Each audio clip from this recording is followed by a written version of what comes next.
Il faut venir à des manifestations comme aujourd'hui pour pouvoir penser à lui tout le temps. Parce que j'espère qu'il n'est pas mort pour rien. Il faut penser aussi à sa propre famille. De toujours en parler surtout. Voilà, parce que c'est un truc... je veux dire, ce qui s'est passé, c'est inacceptable. Il y a un an à Arras, le professeur de français Dominique Bernard était également... C'est l'un des destins les plus terrifiants du monde des célébrités. Ces hommes et ces femmes, adulés, applaudis, reconnus, ont vu leur vie brutalement fauchée. Non pas par la maladie, ni par un accident, mais par la main d'un autre être humain. Derrière les paillettes, derrière les flashs, certains ont payé le prix ultime de leur notoriété, l'assassinat.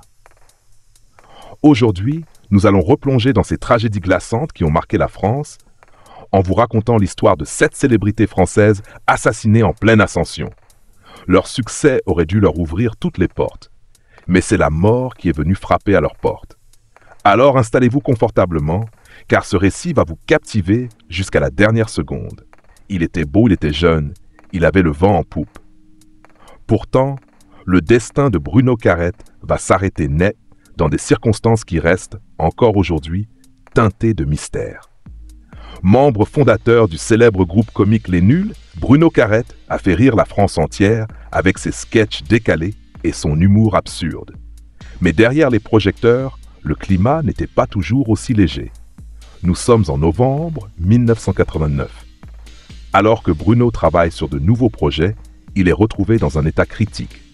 Officiellement, les médecins parlent d'une maladie rare, une méningite foudroyante. Mais dans les coulisses, les rumeurs enflent. Certains proches évoquent des menaces reçues, des tensions avec des groupes extrémistes, suite à des sketchs jugés trop provocants. D'autres parlent d'un empoisonnement discret, soigneusement orchestré pour masquer un assassinat assez flou. Bien que la science reste floue, une partie du public reste convaincue. Bruno Carrette a été éliminé parce qu'il dérangeait. Il avait 33 ans et toute la France a pleuré sa disparition brutale. Mais Bruno n'est pas le seul à avoir vu sa carrière brisée par la violence. Quelques années plus tôt, un autre artiste français connaissait une fin encore plus dramatique. Son nom, Daniel Balavoine. Chanteur engagé, voix puissante, texte poignant. Daniel Balavoine n'était pas seulement une star, il était un homme de conviction. De l'Aziza à Mon fils, ma bataille, ses chansons dénoncent le racisme, les injustices sociales, les violences de ce monde. Mais ce franc-parler ne plaît pas à tout le monde. Au début des années 80, Balavoine devient la cible de menaces anonymes. On lui reproche son engagement, ses prises de position, son influence sur la jeunesse. En janvier 1986, alors qu'il participe au Paris-Dakar pour installer des pompes à eau en Afrique, son hélicoptère s'écrase dans le désert malien. Officiellement, il s'agit d'un accident tragique, mais de nombreuses zones d'ombre entourent cette disparition. Témoins disparus, communications brouillées et surtout, des menaces connues du chanteur peu de temps avant sa mort. Pour beaucoup, la thèse de l'assassinat reste plausible. À 33 ans, Balavoine était au sommet. Sa mort brutale sonne comme un avertissement et laisse un vide immense dans le cœur des Français. Avant de continuer ce récit bouleversant, je vous invite à prendre un instant. Si cette vidéo vous plaît, pensez à vous abonner à la chaîne, à activer la cloche de notification pour ne rien manquer de nos prochaines histoires. Et bien sûr, laissez-nous un petit commentaire pour nous dire ce que vous en pensez. Ça nous soutient énormément. Et c'est grâce à vous qu'on peut continuer à raconter ces destins aussi fascinants que tragiques. Parlons maintenant d'une star qui, elle aussi, a vu son destin fauché en pleine lumière. Ghislaine Marchal. Cette riche femme d'affaires n'était pas une célébrité dans le sens classique du terme, mais son assassinat a bouleversé la France entière, au point de la propulser malgré elle au rang d'icône tragique. Nous sommes en juin 1991. Ghislaine Marchal, veuve d'un riche industriel, vit dans une somptueuse propriété à Mougins, sur la Côte d'Azur. Ce jour-là, elle ne donne plus signe de vie. Les policiers entrent dans sa villa et découvrent l'horreur. Le corps de Ghislaine est retrouvé dans sa cave, mutilé, baignant dans le sang. Sur la porte, écrit avec ce même sang, un message glaçant « Omar m'a tué ». Très vite, le jardinier Omar Radad est accusé. Mais le procès tourne au fiasco judiciaire. Manque de preuves, contradictions, absence de mobile crédible, Pourtant, Omar est condamné. L'affaire passionne la France entière. Mais au-delà du scandale judiciaire, c'est l'assassinat en lui-même qui glace le sang. Une femme respectée, connue dans les cercles d'affaires, assassinée dans sa propre maison. Une fin brutale, énigmatique, et encore aujourd'hui, de nombreuses zones d'ombre persistent. Qui a réellement tué Ghislaine Marchal? Un cambrioleur? Un proche? Ou était-ce un règlement de compte? Le mystère reste entier. Mais l'histoire tragique continue, et le prochain nom va réveiller des souvenirs douloureux chez beaucoup. Claude François, icône de la chanson française, Clo-Clo, comme on le surnomme affectueusement, a fait danser des générations entières. De Alexandrie Alexandra à Comme d'habitude, ces tubes résonnent encore dans toutes les têtes. Mais derrière l'image du chanteur souriant, la réalité est vêlée et bien plus sombre. Nous sommes en mars 1968. Claude François est retrouvé mort dans son appartement parisien, officiellement électrocuté dans sa salle de bain. Pourtant, dès les premières heures, des voix s'élèvent. Certains parlent d'un assassinat maquillé en accident. Des témoins évoquent des disputes, des menaces, des dettes. D'autres pointent du doigt ses relations parfois tendues avec des figures troubles du show business et même des milieux mafieux. À seulement 39 ans, Clo-Clo disparaît, laissant derrière lui des fans inconsolables et un parfum de mystère qui entoure encore sa mort. Et comment ne pas évoquer l'un des assassinats les plus glaçants du cinéma français?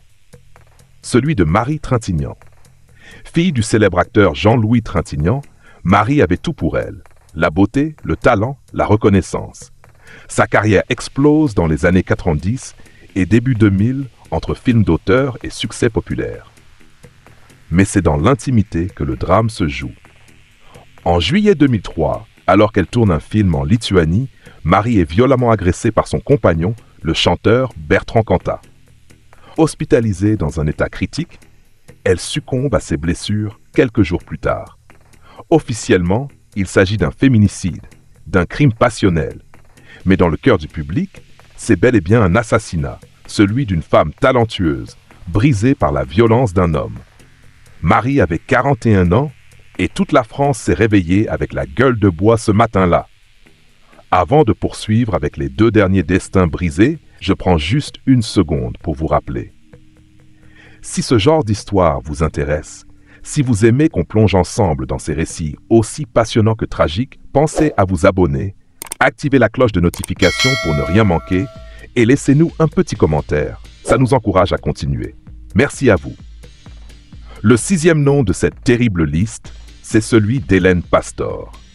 Riche héritière monégasque, femme d'affaires puissante, Hélène Pastor n'était pas une star du cinéma ou de la chanson, mais dans le monde feutré de la haute finance et de la jet-set, elle était connue de tous. En mai 2014, alors qu'elle rend visite à son fils à l'hôpital de Nice, Hélène est attaquée en pleine rue par un homme armé. Elle est grièvement blessée et décède quelques jours plus tard. Rapidement, l'enquête révèle un complot sordide. Son gendre, Wojciech Janowski, aurait commandité son assassinat par appât du gain, espérant hériter de sa fortune colossale. L'affaire fait la une de tous les journaux. Une femme influente, respectée, victime d'une trahison familiale et d'un assassinat aussi lâche que cynique. Le procès révélera les dessous abjects de cette tragédie. Mais rien ne ramènera Hélène Pastor. Enfin, difficile de refermer ce chapitre sans évoquer un assassinat qui a marqué toute la France contemporaine. Celui de Samuel Paty. C'est une ville encore meurtrie 4 ans après l'assassinat de Samuel Paty. Un drame que les habitants d'Éragny-sur-Oise ne veulent pas oublier. Pour certains, il est plus que nécessaire de... Professeur d'histoire-géographie, Samuel Paty n'était pas une célébrité au sens médiatique. Mais en défendant la liberté d'expression et en enseignant le respect des valeurs républicaines, il est devenu, malgré lui, un symbole national. En octobre 2020, après avoir montré des caricatures lors d'un cours sur la liberté d'expression, Samuel Paty devient la cible d'une haine virale sur les réseaux sociaux. Harcelé, menacé, il est finalement assassiné en pleine rue, décapité par un fanatique islamiste. Cet acte ignoble bouleverse la France, déclenche une vague d'émotion et de colère et rappelle avec brutalité que même enseigner peut coûter la vie. Samuel Paty avait 47 ans. Son assassinat dépasse la sphère éducative pour devenir un drame national. Ces 7 destins tragiques nous rappellent que derrière les sourires, derrière les talents, derrière les carrières prometteuses, la violence peut frapper, parfois par jalousie, par haine ou par soif de pouvoir. Merci d'avoir suivi ce récit avec attention. Si ces histoires vous ont marqué, n'oubliez pas de vous abonner, d'activer la cloche de notification pour ne rater aucune de nos prochaines vidéos et surtout partagez en commentaire vos ressentis. Ces hommages permettent de ne jamais oublier. À très bientôt et prenez soin de vous.